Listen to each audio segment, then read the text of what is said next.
The International Committee of the Red Cross has facilitated the release of 9 Palestinian detainees, transferring them through the Kusufim crossing to Al-Aqsa Hospital in central Gaza's Deir al-Balah.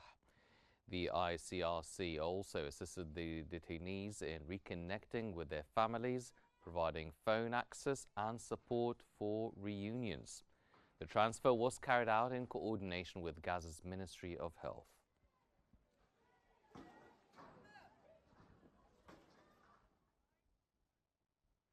Israeli Member of Parliament and former Defense Minister Avigdor Lieberman has accused Prime Minister Benjamin Netanyahu of deliberately prolonging the war in Gaza to hold on to power. In remarks published by Israeli media, Lieberman claimed that Netanyahu has no intention of defeating Hamas, despite nearly 19 months of conflict. He argued that the Prime Minister is dragging out the war to avoid elections and secure his political future. Lieberman leads the right-wing Israel Beitenu party and has been a vocal critic of Netanyahu's handling of the war.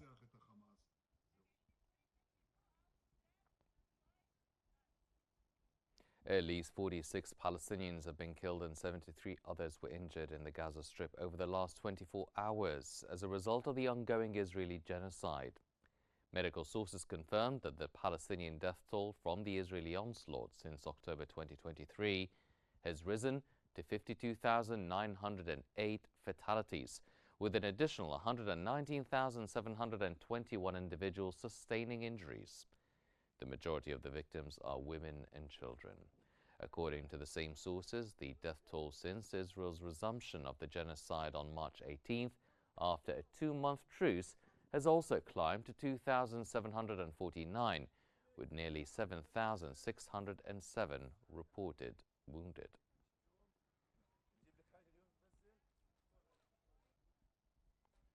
At least 5 Palestinian citizens have been killed and several others were wounded in Israeli airstrikes and shelling across the Gaza Strip. Medical sources reported that a drone dropped a bomb on a civilian gathering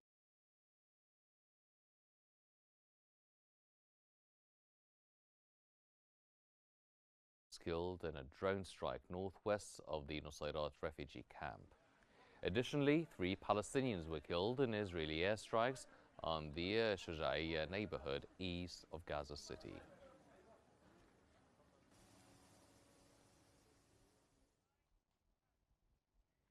Axios has reported that Israeli negotiators, including Witkoff, will travel to Doha today to resume discussions on a ceasefire in Gaza.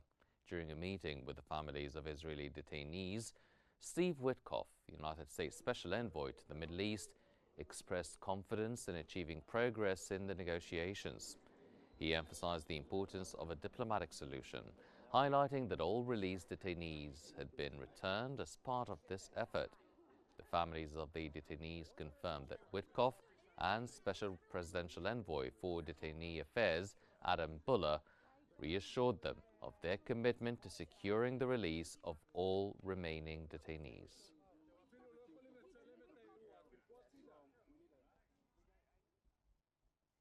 The World Health Organization has warned that the ongoing blockade of Gaza is causing increasing deaths and the risk of famine, with the entire population facing severe food shortages.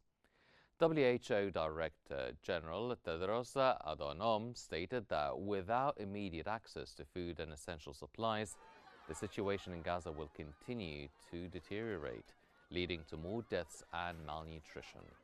The latest food security analysis reveals that nearly 500,000 people in Gaza are in a catastrophic situation, with starvation, illness, and death rampant.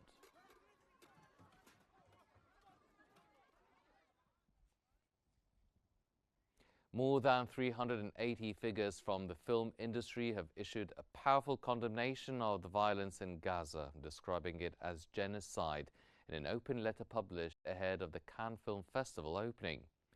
The letter, which appeared in Liberation and Variety, urges action against the ongoing crisis. Signatories include actors Ralph Fiennes, Richard Gere and Susan Sarandon, director Pedro Almodovar and Cannes winner Ruben Ostlund. The letter also mourns the death of Gaza photojournalist Fatima Hassouna, 25 years old, who was killed along with 10 family members in an Israeli airstrike on her home. Hassouna was the subject of a documentary by Iranian director Sepideh Farsi, set to premiere